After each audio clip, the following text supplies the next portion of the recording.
And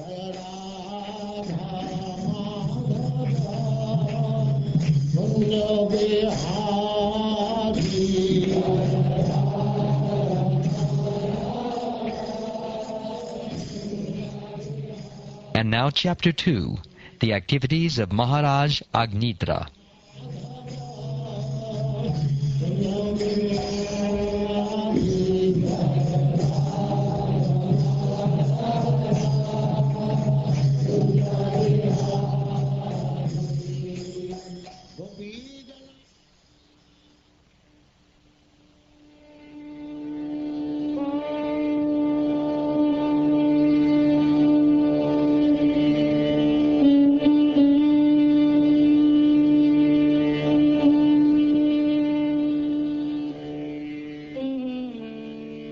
Sri Shukdev Goswami continued. After his father, Maharaj Priyavrata departed to follow the path of spiritual life by undergoing austerities, King Agnidra completely obeyed his order. Strictly observing the principles of religion, he gave full protection to the inhabitants of Jambudvip, as if they were his own begotten sons. Desiring to get a perfect son and become an inhabitant of Pitraloka, Maharaj Agnidra once worshipped Lord Brahma, the master of those in charge of material creation. He went to a valley of Mandara Hill, where the damsels of the heavenly planets come down to stroll. There he collected garden flowers and other necessary paraphernalia, and then engaged in severe austerities and worship. Understanding King Agnidra's desire, the first and most powerful created being of this universe, Lord Brahma, selected the best of the dancing girls in his assembly, whose name was Purvachiti, and sent her to the king.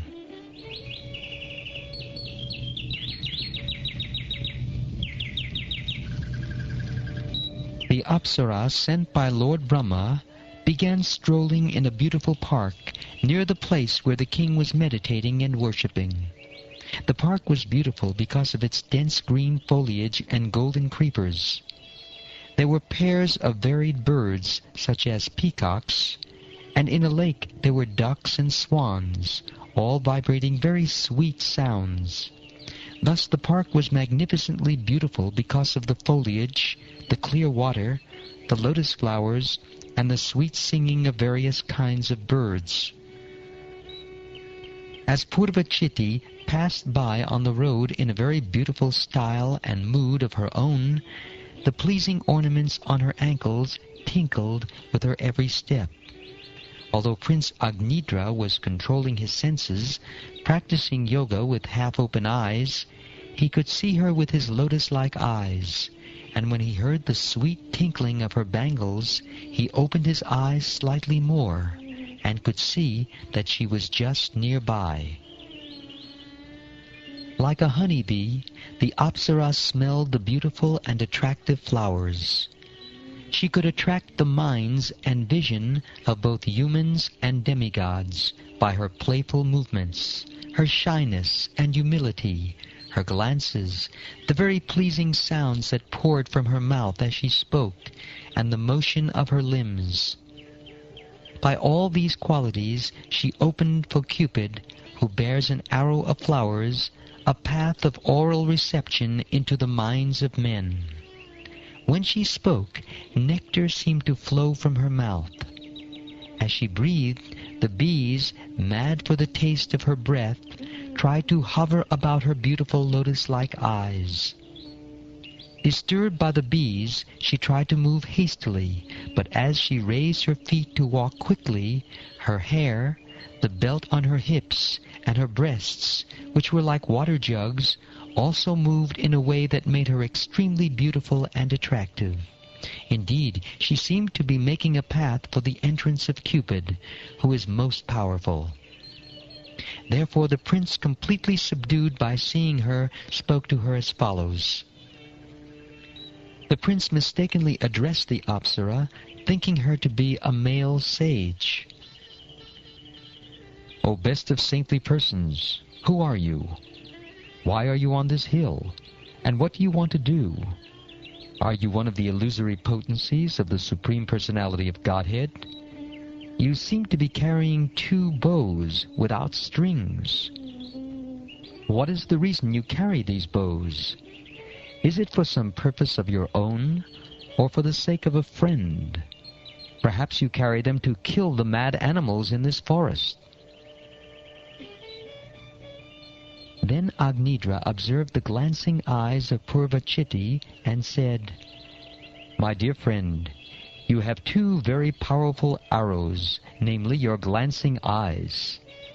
Those arrows have feathers, like the petals of a lotus flower. Although they have no shafts, they are very beautiful, and they have very sharp, piercing points. They appear very peaceful, and thus it seems that they will not be shot at anyone. You must be loitering in this forest to shoot those arrows at someone, but I cannot understand whom. My intelligence is dull, and I cannot combat you. Indeed, no one can equal you in prowess, and therefore I pray that your prowess will be for my good fortune.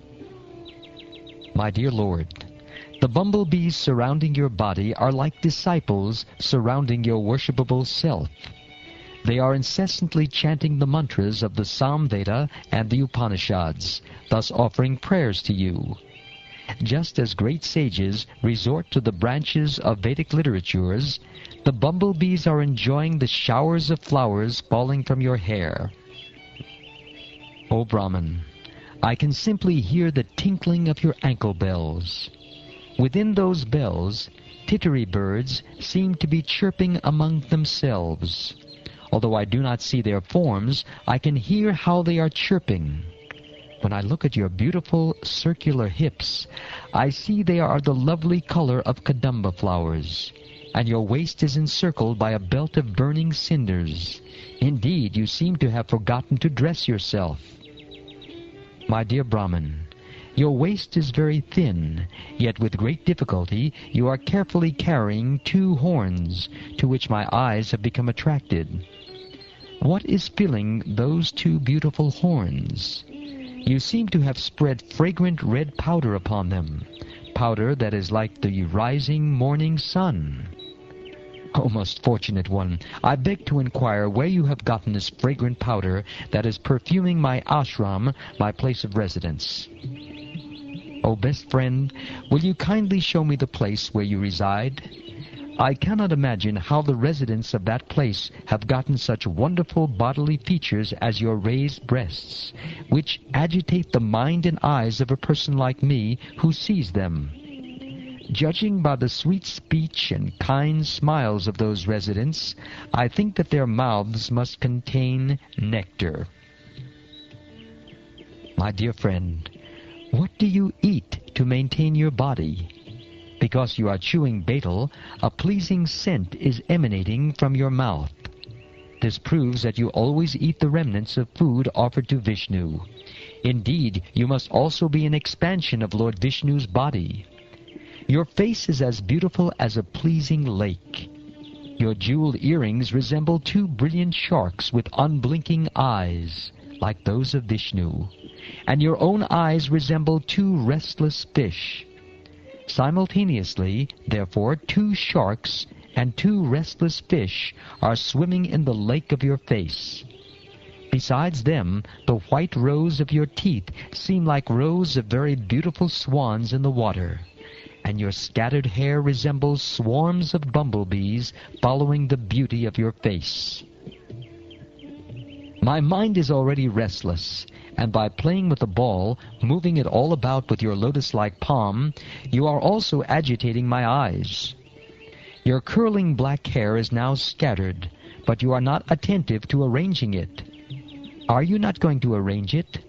Like a man attached to a woman, the most cunning wind is trying to take off your lower garment. Are you not mindful of it? O best among those performing austerities, where did you get this wonderful beauty that dismantles the austerities performed by others? Where have you learned this art? What austerity have you undergone to achieve this beauty, my dear friend? I desire that you join me to perform austerity and penance, for it may be that the Creator of the universe, Lord Brahma, being pleased with me, has sent you to become my wife. Lord Brahma, who is worshipped by the Brahmins, has very mercifully given you to me, and that is why I have met you. I do not want to give up your company, for my mind and eyes are fixed upon you, and cannot be drawn away. O woman with beautiful raised breasts, I am your follower. You may take me wherever you like, and your friends may also follow me.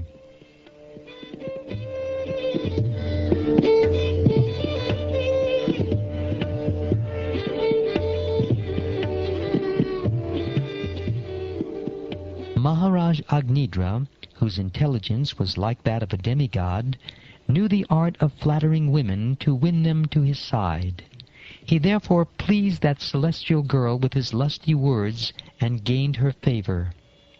Attracted by the intelligence, learning, youth, beauty, behavior, opulence, and magnanimity of Agnidra, the king of Jambudvip and master of all heroes, Purvachiti lived with him for many thousands of years, and luxuriously enjoyed both worldly and heavenly happiness.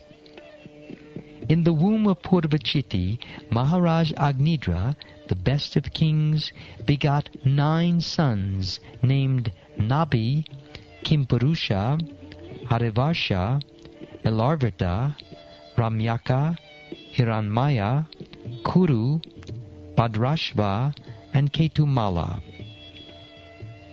Purvachiti gave birth to these 9 sons, one each year, but after they grew up, she left them at home and again approached Lord Brahma to worship him. Because of drinking the breast milk of their mother, the 9 sons of Agnidra naturally had strong, well-built bodies. Their father gave them each a kingdom in a different part of Jambudvip. The kingdoms were named according to the names of the sons. Thus the sons of Agnidra ruled the kingdoms they received from their father. After Purvachiti's departure, King Agnidra, his lusty desires not at all satisfied, always thought of her. Therefore, in accordance with the Vedic injunctions, the king, after his death, was promoted to the same planet as his celestial wife. That planet, which is called Pitraloka, is where the Pitas, the forefathers, live in great delight. After the departure of their father, the 9 brothers married the 9 daughters of Meru, named Meru Devi, Pratirupa, Ugradamstri, Lata, Ramya, Shyama, Nadi, Bhadra, and Devaviti.